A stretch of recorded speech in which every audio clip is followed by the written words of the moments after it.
I am Minnie Gatlin. I am a former primary school teacher, ESL, as well as the founder of Raising Foundations. Well, I grew up in a small town in Louisiana. I grew up in project housing, and there just wasn't a lot of academic access available for my family. But I remember my eldest sister, she was really intentional about preparing me for school when I was a toddler. And the things that she did sort of stuck with me on my academic journey, and that allowed me to become a first-generation college graduate. And so that experience as a whole, it just set me up to desire to want to create access for other children. When my daughter was 2 months old, she started to do things that at the time I observed to be exceptionalities. For example, I'd be reading to her and she would turn the pages in the books when prompted at 2 months old.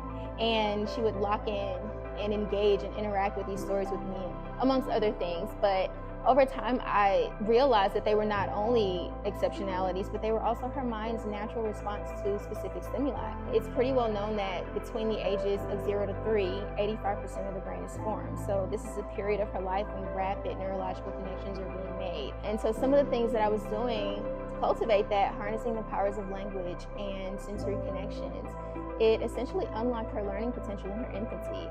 And so a natural response to that for me as her mother was to develop a curriculum or a method that would cultivate that and allow for her to continue to flourish in that way.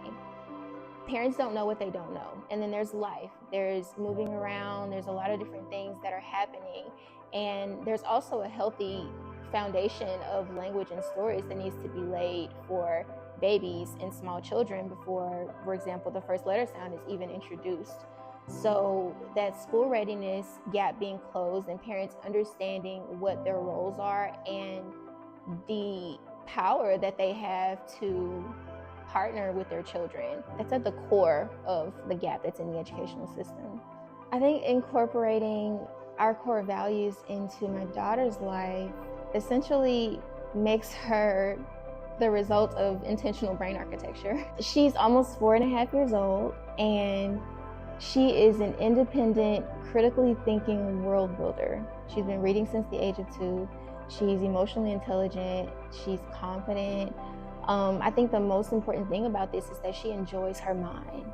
Children deserve to enjoy their minds. Raising Foundations' mission is ultimately to raise the foundations of language and literacy in babies and small children. We believe that children deserve to begin their literary and academic paths operating at their highest potential.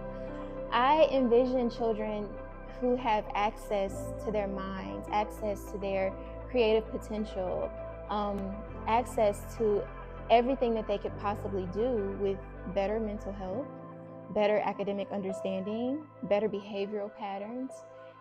Ultimately, it serves the whole child and subsequently the whole family.